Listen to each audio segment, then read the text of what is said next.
Kisah Nabi Syuaib alaihissalam. Kaum Madian merupakan kaum keturunan bangsa Arab yang tinggal di kota Ma'an. Saat ini, daerah itu terletak di perbatasan Syam, Suriah. Sebagian besar penduduknya bekerja sebagai pedagang, dan sebagian lainnya lagi bekerja sebagai petani. Hal ini dikarenakan Allah Subhanahu wa Ta'ala memberikan kondisi tanah yang subur sehingga mudah ditanami berbagai macam jenis tumbuhan.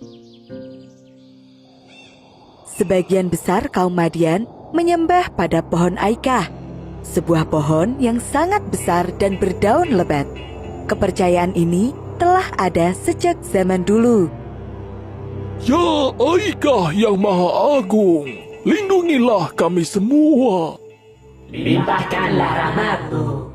Teriak para jamaah secara serempak mengikuti ucapan sang pemimpin. Mereka semua termasuk dalam golongan orang-orang yang sesat. Allah mengutus seorang nabi untuk membimbing kaum Madian kembali kepada ajaran agama yang benar. Dia adalah Nabi Syuaib alaihissalam, seorang pemuda yang soleh, ramah, dan juga tampan. Hai kaumku, sembahlah Allah. Sekali-kali tiada Tuhan bagimu selain Dia. Namun, tidak ada seorang pun yang menghiraukan seruan tersebut. Mereka terus saja menyembah pada Aikah. Kaum Madian memang kaum yang sering berbuat dosa. Salah satu kebiasaan buruk mereka adalah menipu. Setiap kali musim panen tiba, para pedagang kaya akan membeli segala macam hasil tani dengan harga yang murah. Aku bersedia membeli semua hasil panenmu, tapi jangan minta harga yang tinggi. Tapi Tuan, lihatlah semua buah dan sayur ini. Segar sekali, tidak ada duanya. Tentu saja harganya lebih mahal. Kamu kan tahu sendiri, semua petani menjual barang yang sama. Kalau kamu tidak mau, aku akan beli dari petani lain. Dengan terpaksa, sang petani pun menjual hasil panennya dengan harga murah. Setelah berhasil membeli barang dengan harga murah, para pedagang yang licik itu akan menjualnya kembali dengan harga yang jauh lebih tinggi. Aku memang cerdas. Semua bahan pokok ini berkualitas bagus. Tentu bisa aku jual dengan harga yang sangat mahal.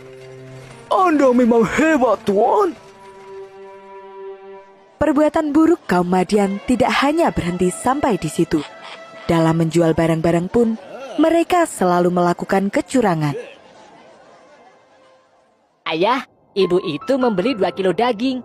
Mengapa engkau menggunakan timbangan 1,5 kilo saja? Ini adalah trik berdagang. Dengan begitu, kita akan mendapatkan keuntungannya jauh lebih banyak. Kebiasaan mengurangi timbangan ini sudah menjadi kebiasaan yang melekat. Dengan cara yang curang itu, mereka bisa memperoleh keuntungan besar. Kamu lihat ini, uang kita sangat banyak. Iya, ayah benar. Jika seperti ini terus, kita bisa cepat kaya. Semua bentuk kecurangan ini membuat orang kaya semakin kaya dan orang miskin terus miskin.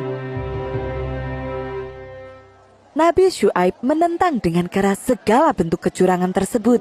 Dia berkata, Janganlah kamu kurangi takaran dan timbangan. Sesungguhnya, aku khawatir terhadapmu akan azab dari Allah.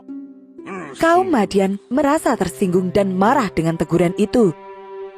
Apakah Tuhanmu memintamu untuk melarang kami berbuat apa saja, padahal itu adalah harta kami? Nabi Syuaib kembali menyerukan agar mereka berhenti berbuat curang, merampas hak orang lain dan menindas kaum yang lemah.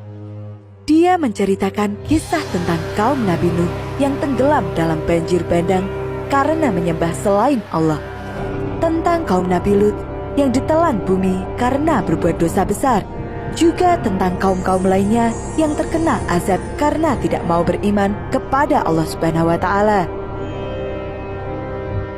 Namun, kaum Madian terus-menerus menyangkal. Hai Syuaib, apakah agamamu yang menyuruh agar kami meninggalkan apa yang disembah oleh bapak-bapak kami? Padahal engkau salah satu dari kami. Tapi, mengapa selalu saja ingin mengatur dan membatasi kami? Pertanyaan-pertanyaan lain muncul silih berganti, dan lama-kelamaan berubah menjadi hinaan.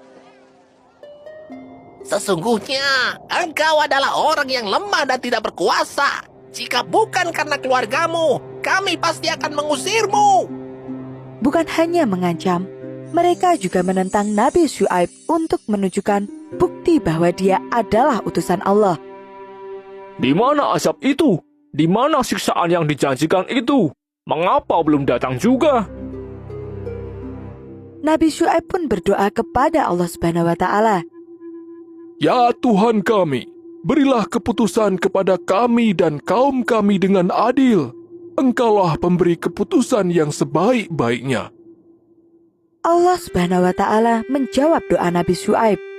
Allah berfirman agar Nabi Syuaib pergi dari kota bersama para pengikutnya, karena azab dari Allah akan segera datang menghampiri kaum Madian. Kaum Madian merasa gembira melihat Nabi Syuaib pergi, meninggalkan kota mereka. Akhirnya dia pergi.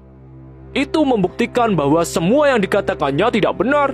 Tidak mungkin ada bencana yang datang selama kita masih menyembah Tuhan Aikah. Mereka pun bergembira merayakan kemenangan itu.